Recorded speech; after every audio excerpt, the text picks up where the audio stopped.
c'est HP Hour, c'est le numéro 119. Nous sommes le 3 juillet et dans quelques instants nous recevrons nos invités de la semaine.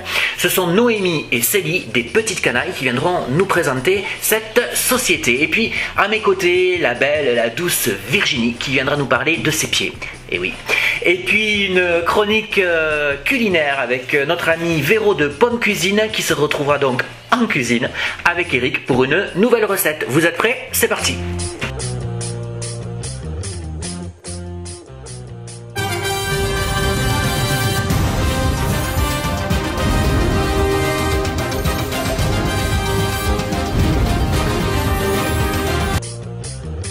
Allez, on se retrouve en plateau pour ce 119e numéro et tout de suite, car je sens que vous en avez envie, on accueille Virginie, mon amie Virginie, qui vient en cette journée mondiale du baiser. Alors tu sais, non, ça sera jeudi. Jeudi, c'est la journée mondiale du baiser. Ah ouais? Bisous. Allez, bisous. Voilà, tu feras une petite chronique sur le rasage bientôt. Alors, de quoi de quoi on va parler avec toi? Eh bien, place aux chaussures d'été, début juillet. La tongue, qui affectionne particulièrement notre réalisateur, il faut le dire. Donc du coup, soin des pieds. Soin des pieds. Donc on commence par un bon gommage. Est-ce que tu te souviens de la recette du gommage? C'est comme celle du sucre et du miel. Ouais, du sucre de canne parce qu'il est plus épais. Et on mélange aussi avec du fromage blanc. Le sucre de canne, c'est le sucre roux? Oui, c'est pareil. Et donc avec du fromage blanc, du miel pour adoucir. Et donc on se passe ça sur les pieds en insistant bien sur les talons et la plante des pieds. Et ensuite, donc on rince immédiatement. On laisse pas reposer ou agir? Non, c'est pas la peine de laisser agir. Une fois qu'on a bien frotté, on rince à l'eau claire et voilà. Donc sucre, miel, fromage blanc. Et donc après on peut finir par une pierre ponce sur les talons toujours. Et après on hydrate bien avec une crème hydratante, mais on badigeonne bien quoi. C'est pas on met de l'épaisseur quand même. D'accord. Voilà, que ça agisse et que qu'il soit pas sec quoi. Une fois qu'on a fait tout ça, eh bien, on est prête à limer ses ongles et à mettre un vernis aux couleurs estivales. Alors cet été, la tendance, ça va être beaucoup couleur corail. Tout ce qui est les roses fuchsia. Ouais, voilà. Okay. Les roses fuchsia, toutes ces choses-là. Et le violine aussi, les couleurs pastel reviennent cet été. Alors que l'année dernière, elles avaient été un peu plus discrètes. Le pourquoi de l'hydratation, c'est... Ben, c'est quand même plus sympa quand on a des chaussures ouvertes. Surtout au niveau du talon et tout, d'avoir des talons lisses plutôt que tout crever. Crevasser. Ça c'est sûr, mais en fait c'est le fait de les avoir à l'air qui fait que ça les assèche aussi, ou pas? Parce que souvent on dit que l'été les pieds respirent, puisque donc on a des chaussures ouvertes et tout ça, et que donc c'est meilleur pour les pieds que toute la période hivernale où ils sont enfermés. Et ben voilà, donc après avec tout ce qui est la transpiration et tout ça, les pieds restent fermés, donc ben, ça sèche. Ce qui fait les crevasses. Et donc l'été, c'est vrai que le fait d'abord de faire un gommage, on lisse, on hydrate. Donc les pieds, on va dire, sont... ça évite tout ce qui est sec, qu'il y ait des peaux mortes. Oui, donc ils sont réhydratés. Tu feras une chronique cette année sur la réhydratation de la face. Dans les prochaines semaines. De la face. D'accord. C'est ça. Et donc au niveau transpiration des pieds, on salue notre amie Karine qu'on retrouvera dans une prochaine émission. Elle est dédiée. Voilà, c'est ça, complètement.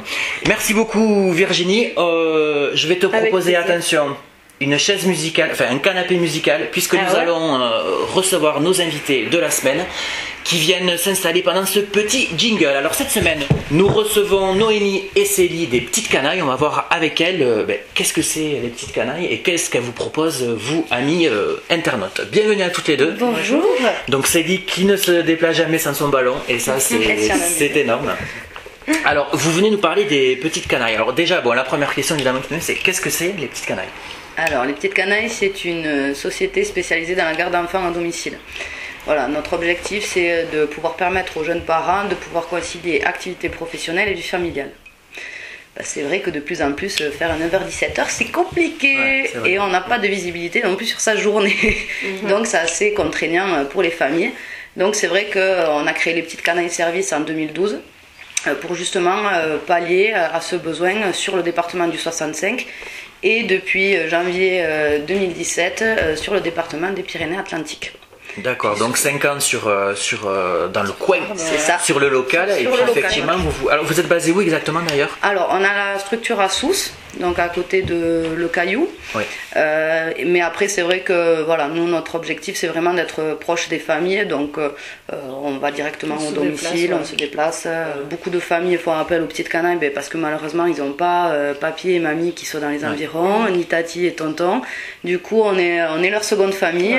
Nous, on est des passionnés de la petite enfance. Donc, c'est vrai que notre créneau, c'est vraiment être dans une réactivité, mais dans une réactivité maîtrisée pour que toutes nos petites canailles ils soient tranquillisés et en sécurité sur des créneaux où les parents ne peuvent pas être présents. Donc c'est vrai que principalement on intervient à la sortie de l'école sur du 17h, 19h ou 17h, 22h, ça dépend des parents.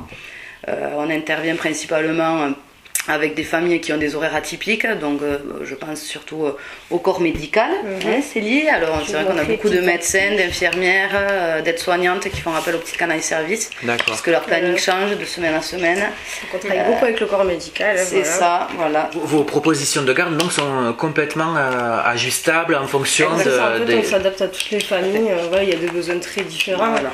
Le corps médical, c'est vraiment les horaires atypiques, ils travaillent très tôt le matin, ça peut être travail de nuit, donc nous on intervient 7 jours sur 7, 24 heures sur 24.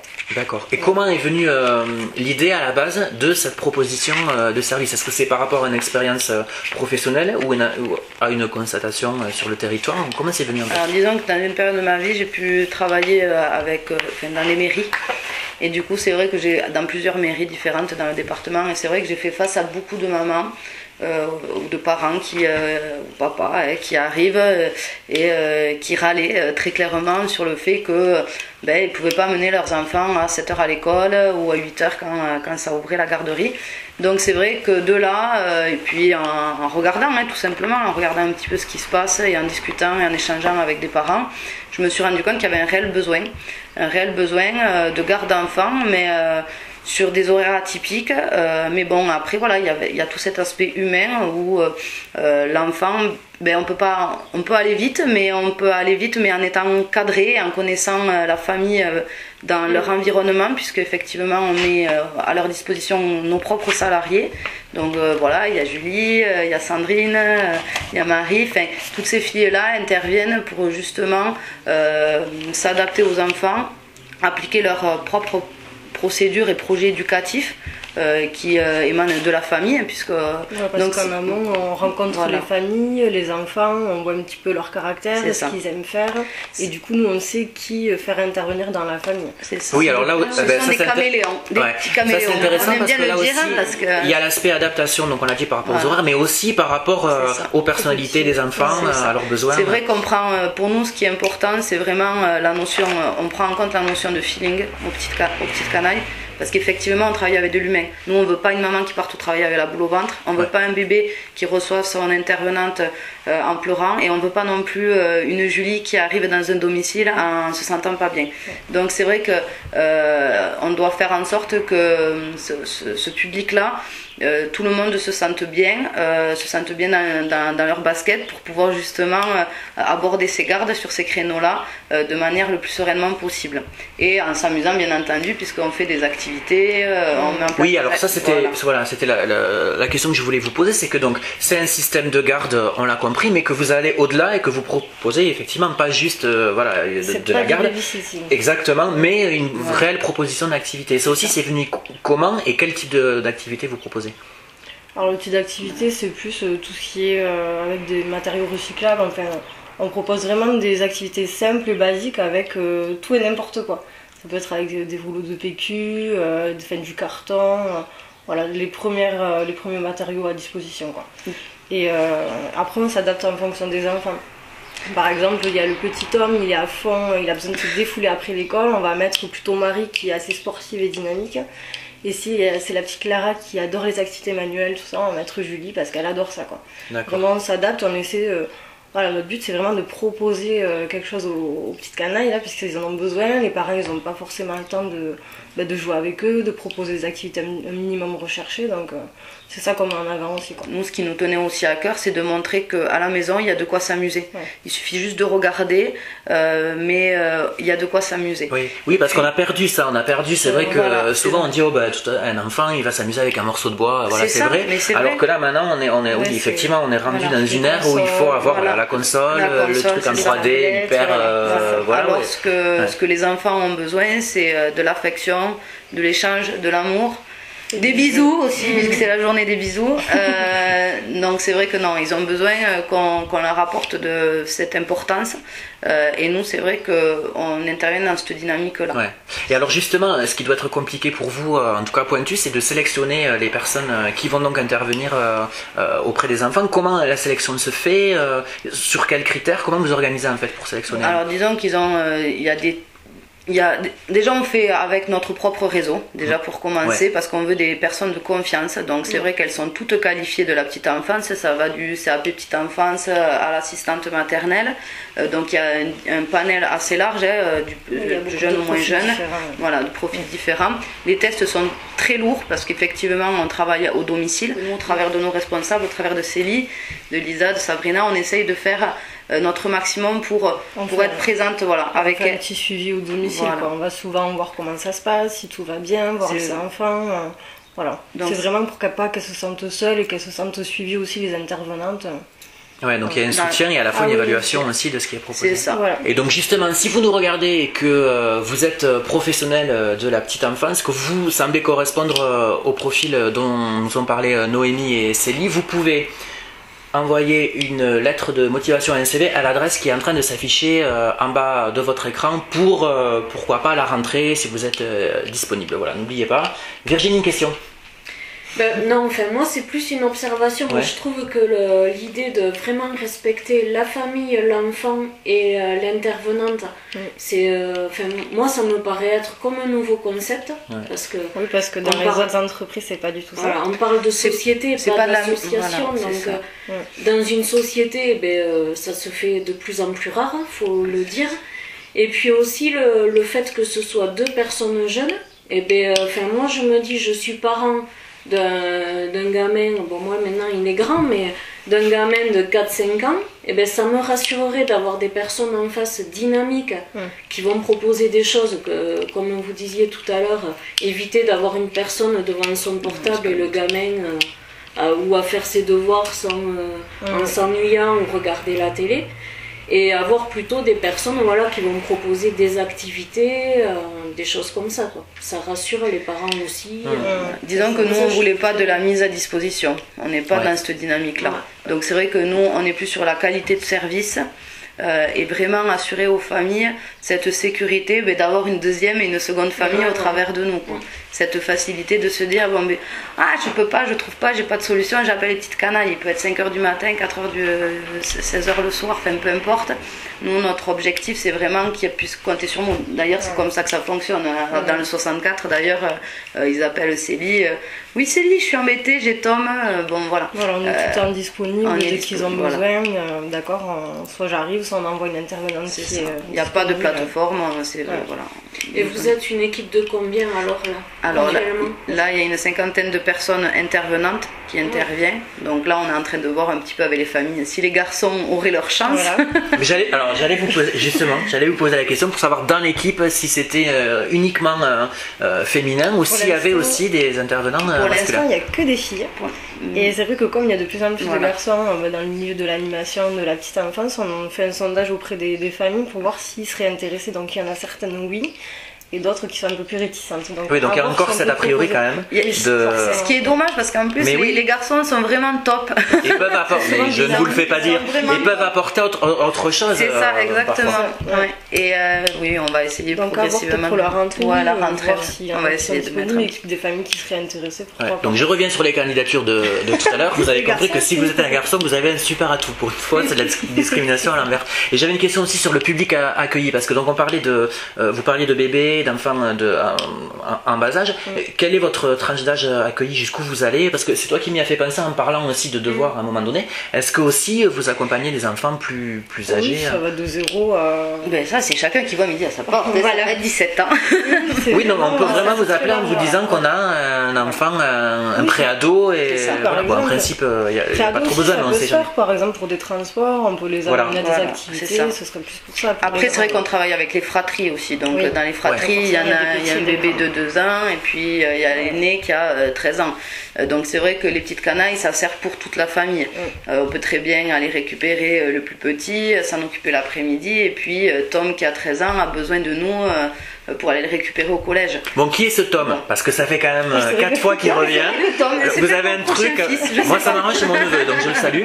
Et donc il y avait une petite info sur la rentrée, parce que je crois qu'il faut se dépêcher si vous êtes intéressé pour... Voilà, les parents souvent s'y prennent un petit peu au dernier moment, donc n'hésitez pas à nous appeler pour avoir des renseignements et pouvoir comment s'organiser pour la rentrée, parce que ça arrive vite. Et je crois qu'il y a une formule Oups, je crois. Oui, il y a une formule que beaucoup de familles prennent chez nous, en fait, qui est un peu adaptée à tout le monde. C'est donc on prend tant d'heures dans le mois et ensuite on les place un peu quand on veut, parce que c'est des parents qui savent pas forcément quand est-ce qu'ils auront besoin. Par exemple, ils ont besoin le lundi matin, le mercredi après-midi, le samedi. Merci beaucoup à toutes les deux d'être venues nous voir. Et puis tout de suite, nous allons nous retrouver en cuisine. Enfin, nous non, puisque figure-toi que c'est Eric qui est parti en cuisine. Voilà, c'est ça. Avec Véro pour retrouver une nouvelle recette, et on se retrouve juste après. Et nous voici de retour en cuisine. Bonjour Véro. Bon. Alors qu'est-ce que tu nous prépares de beau aujourd'hui? Alors aujourd'hui, on va une petite salade de pommes de terre. Ah. Pareil, le basique, mais voilà, un petit peu personnalisé avec un petit tartare d'algues. Tartare d'algues. Voilà. Alors là, je suis curieux. Voilà. Donc, on va dire que ça pourrait devenir l'alternative à la salade piémontaise. Voilà. On a beaucoup de mayonnaise, etc. Je vais vous faire le petit tartare. Voilà, vite fait, bien fait. Voilà. Un peu de moutarde. Ah, ça va vous faire penser presque à une mayonnaise. D'accord, ah oui. Simplement, bon, on n'a pas l'œuf. Donc là, ça c'est de l'huile d'olive. Ouais. Voilà. On peut prendre, voilà. On peut prendre de la colza aussi, comme ça, pour ce genre de choses. Ou même une huile de sésame. Mais bon, moi je reste beaucoup sur l'huile d'olive. Alors là, on va commencer à rajouter les algues. Pour ce genre de choses, quand on n'est pas habitué aux algues, moi j'achète beaucoup la salade du pêcheur. C'est la bonne forte. Et c'est une algue qu'on n'est pas obligé de réhydrater à part. D'accord. Donc ça, pour l'instant, on ne le retrouve que dans les magasins bio ou épiceries fines éventuellement. D'accord. Je ne connais pas. Alors voilà, je mets des paillettes d'algues. Elle n'est pas très forte.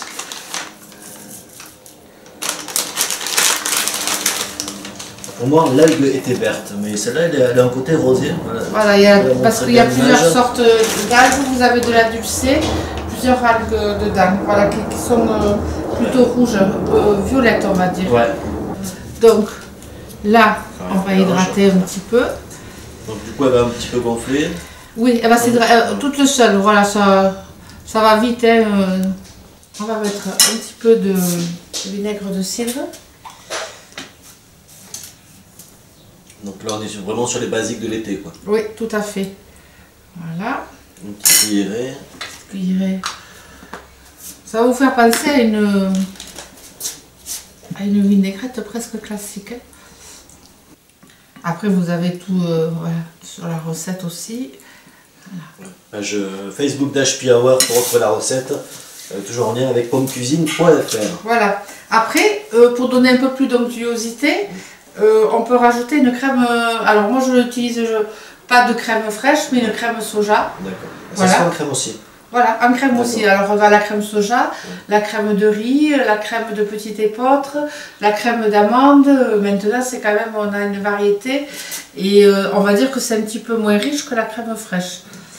Les algues, c'est quand même très riche, il y a beaucoup de protéines, de vitamines, c'est quand même un petit bijou pour la santé. Alors on a toujours très peur quand on parle d'algues, mais finalement, moi je trouve que ça passe très bien. Alors, vous voyez la petite sauce, comme elle commence à être un petit peu onctueuse. Voilà, alors si on a travaillé un petit peu plus, on peut faire presque une mayonnaise. D'accord, ah ouais. Tout simplement. Et ça peut être, je l'ai fait dernièrement pour des dips de légumes salés. Et ça sent très très bon. Ouais. Il faut aller avec, voilà, la salade du pêcheur, elle n'est pas très très forte. Il faut y aller doucement au départ. Et peut-être ne pas dire à vos enfants ce que c'est. Voilà, Reste un peu dans le flou. Après. Ça ressemble à de la betterave un peu au niveau de la couleur. Bon. Oui, non. Et une fois qu'ils ont mangé, vous leur dites ce que c'est. Voilà. Et à vos maris aussi. C'est clair. Donc voilà, un petit couteau. Donc après, tout simplement,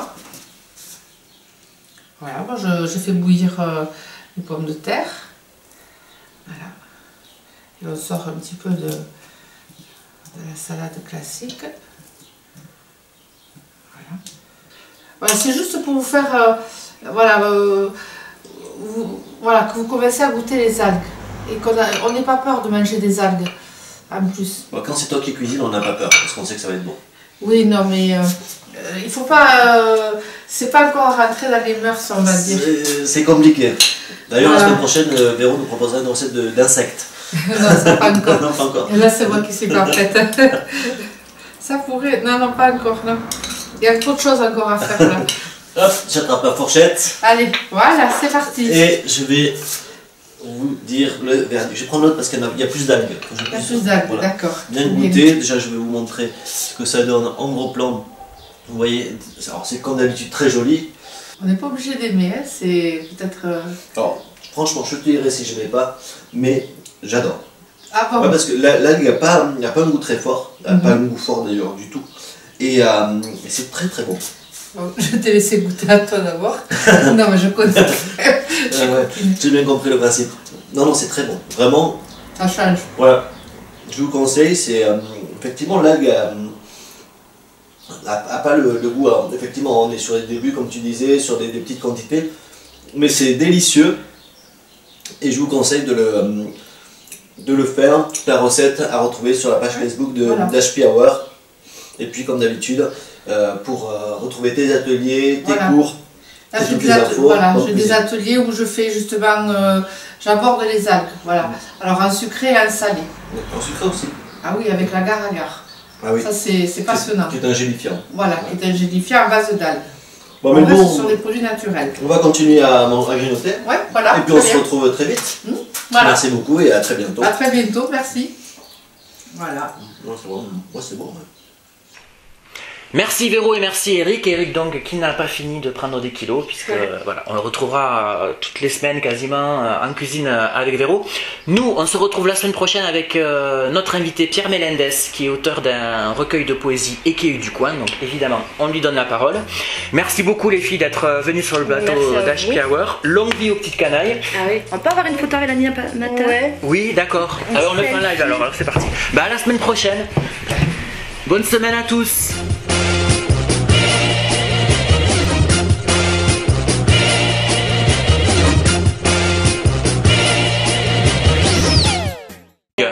La tongue qui affectionne particulièrement notre réalisateur, il faut le dire. Tu savais pas?